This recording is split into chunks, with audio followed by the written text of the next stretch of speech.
देखिए, आज हम बुलंदशहर आए हैं और मकसद बहुत साफ है कि जिस तरीके से देश में तीसरी बार मोदी सरकार बनने जा रही है, ये देश का जन जन जानता है। उसका योगदान उसमें हमारे बुलंदशहर का भी रहे। और मैं लगातार अलग अलग जनपदों में मेरा प्रवास हो रहा है।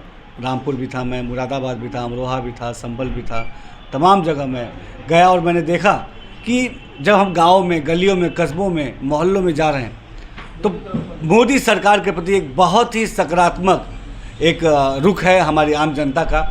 और हमें लगता है कि 400 पार का जो आंकड़ा प्रधानमंत्री मोदी जी ने नारा दिया है, इस नारे को जनता ने अपना लिया है। ये जो चुनाव है, ये भाजपा बनाम विपक्ष नहीं है, ये जनता बनाम विपक्ष है ये चुनाव। और निश्चित तौर पे 4 जून को जब वोटिंग का दिन है, काउंटिंग का दिन है, उस काउंटिंग के दिन में 400 पार के आंकड़े के साथ पूर्ण बहुमत के साथ देश में फिर से तीसरी बार मोदी सरकार बनने जा रही है। अच्छा, जिस तरह से तमाम योजनाएं गवर्नमेंट की चली हैं, तो क्या मुसलमानों का विश्वास समाजवादी पार्टी देखिए, मुसलमानों को हमेशा कांग्रेस और सपा ने वोट बैंक की तरह इस्तेमाल किया। मुसलमानों ने बड़े भरोसे के साथ उनको वोट दिया था अपने तरक्की के लिए, लेकिन पूरी तरीके से कांग्रेस और सपा मुसलमानों का डेवलपमेंट करने में फेल साबित हुई। उसके ठीक विपरीत भारतीय जनता पार्टी प्रधानमंत्री मोदी जी के नेतृत्व में हमेशा भारतीय जनता पार्टी ने मुसलमानों के विकास के लिए, उनके तालीम के लिए, उनके तरक्की के लिए, उनके रोज़गार के लिए, उनके बेहतर उद्योग के लिए, उनके जो हमारी महिलाएं हैं, अल्पसंख्यक महिलाएं हैं, उनको समाज की मुख्य धारा से जोड़ने के लिए, इनके स्किल को डेवलप करने के लिए, इन तमाम मुद्दों पर बड़े गंभीरता से हमारी मोदी सरकार ने काम किया है। और हम ये कह सकते हैं कि हमारे ईमानदारी का जो हमारा प्रयास था, ये जो हमारा ईमानदारी भरा प्रयास था, इससे मुसलमानों के अंदर विश्वास जगा है मोदी सरकार के प्रति। निश्चित तौर पे हर लोकसभा में बड़ी संख्या में मुस्लिम मतदाता भारतीय जनता पार्टी के पक्ष में मतदान करेंगे। और जो तीसरी बार मोदी सरकार बनने जा रही है देश में, उसमें बहुत बड़ा किरदार मुसलमानों का भी होगा।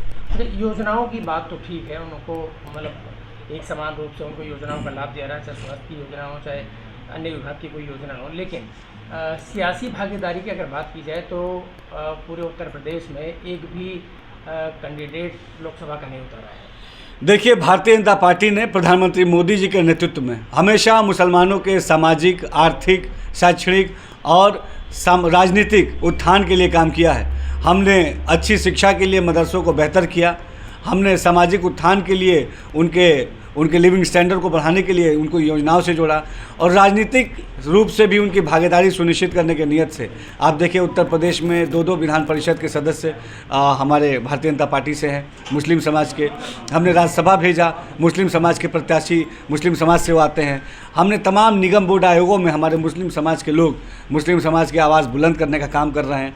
तो आज अगर सही मायनों में देखा जाए तो मुसलमानों के तरक्की के लिए, उनके बेहतर भविष्य के लिए अगर कोई गंभीरता से काम कर रहा है तो हमारी मोदी सरकार कर रही है। और सबसे बड़ी बात है, आम मुसलमान भी इस बात को मानता है, इस बात को स्वीकार करता है। और निश्चित तौर पे आप देखिएगा, अल्पसंख्यक बाहुल्य बूथों पे इस बार बड़ी संख्या में भारतीय जनता पार्टी के प्रति रुझान है और बहुत ज़्यादा वोट अल्पसंख्यक बूथों पे भारतीय जनता पार्टी के पक्ष में पड़ने वाला है। कल अखिलेश यादव यहाँ आए थे, तो पहले चरण के जो मतदान हुआ, उस मतदान को लेकर उन्होंने कहा कि बीजेपी के तमाम बूथ खाली रह गए, इस तरह की उन्होंने बात कही। तो देखिए, तो 4 जून को मालूम चलेगा कि किसके बूथ खाली रह गए और किसके पक्ष में जनता ने भर भर के वोट दिए। जनता को आज मोदी सरकार की गारंटी पे भरोसा है, जनता को मोदी सरकार की नीति पे भरोसा है, जनता को मोदी सरकार की नीयत पे भरोसा है। और निश्चित तौर पे इस नीति और नीयत के बदौलत हमने जनता का विश्वास हासिल किया है। निश्चित तौर पे 4 जून को जब ईवीएम के काउंटिंग का रिजल्ट आएगा, आप देखिएगा उत्तर प्रदेश की 80 की 80 लोकसभा सीटें भारतीय जनता पार्टी जीतेगी। देश में फिर से तीसरी बार जो मोदी सरकार बनने जा रही है, उसमें सबसे बड़ा रोल उत्तर प्रदेश की 80 लोकसभा सीटों का होगा और विपक्ष का खाता तक उत्तर प्रदेश में नहीं खुलेगा। अच्छा, माइनॉरिटी के जो मतदाता हैं उनसे अब क्या चुनावी माहौल में क्या अपील करना चाहिए? देखिए, तमाम हमारे अल्पसंख्यक समाज के जो हमारे मुस्लिम भाई हैं, उनसे बहुत मेरा साफ दिल से एक मेरी अपील है कि ये वोट तरक्की का है, ये चुनाव तरक्की का है, ये चुनाव विकास का है, ये चुनाव बेहतर तालीम का है, ये चुनाव हमारे अल्पसंख्यक समाज के नौजवानों को समाज के मुख्य धारा से जोड़ने का है। अपने वोट को हमें ज़ाया नहीं होने देना है। देश का जन जन ये जानता है कि तीसरी बार मोदी सरकार बनने जा रही है, उसमें हम मुसलमान भी आगे बढ़ के उसमें सहभागिता करें।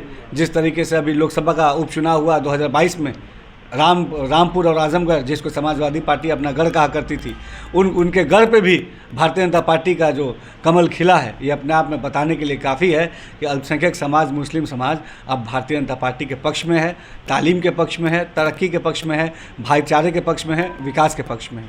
जब मंत्री जी जिस तरीके से अगर डिम्पल और अखिलेश की जाए तो लगता है कि वो अपनी सीट भी बचा पाएंगे। देखिए, मैंने बताया कि समाजवादी पार्टी का कोई भी प्रत्याशी अगर चुनाव लड़ता है तो उसका खाता तक उत्तर प्रदेश में नहीं खुलेगा और उत्तर प्रदेश की 80 के 80 लोकसभा सीटें भारतीय जनता पार्टी के पक्ष में जाएंगी। मैनपुरी हो, कन्नौज हो, आजमगढ़ हो, रामपुर हो, बदायूं हो, पीलीभीत हो, बलिया हो, गाजीपुर हो, मऊ हो, तमाम जगह, हर जगह अगर आप जाएंगे, आप खुद मीडिया के सम्मानित लोग हैं, आप जनता से पूछेंगे तो सब कोई केवल यही नारा दे रहा है कि इस बार 400 पार। अच्छा, पूर्वांचल में जो माफिया हुआ करते थे, माफिया जो खत्म हो गए, क्या उससे सपा को नुकसान हुआ? देखिए, आज जिस तरीके से समाज सकारात्मक रूप से आगे बढ़ रहा है और हमारे उत्तर प्रदेश की योगी सरकार ने हमेशा प्रधानमंत्री मोदी जी के नेतृत्व में अपने समाज को एक भयमुक्त माहौल, एक सुरक्षित माहौल देने का काम किया। 17 से पहले की तस्वीर ज़रूर हमें याद रखनी चाहिए कि किस तरीके से उत्तर प्रदेश में अगर उद्योगपति उद्योग लगाने आते थे तो उनसे रंगदारी मांगी जाती थी। उत्तर प्रदेश पे कोई कल कारखाने लगाने आता था तो किस तरीके से गुंडे माफिया उनको परेशान करते थे, किस तरीके से उत्तर प्रदेश के थानों को गुंडे माफिया संचालित किया करते थे 2017 से पहले। और 2017 के बाद हमने उत्तर प्रदेश को एक सुरक्षित माहौल दिया। आज उत्तर प्रदेश विकास की तरफ आगे बढ़ रहा है। 35 लाख करोड़ से अधिक का ग्लोबल इन्वेस्टर समिट हुआ, जिसमें 35 लाख करोड़ से अधिक का इन्वेस्टमेंट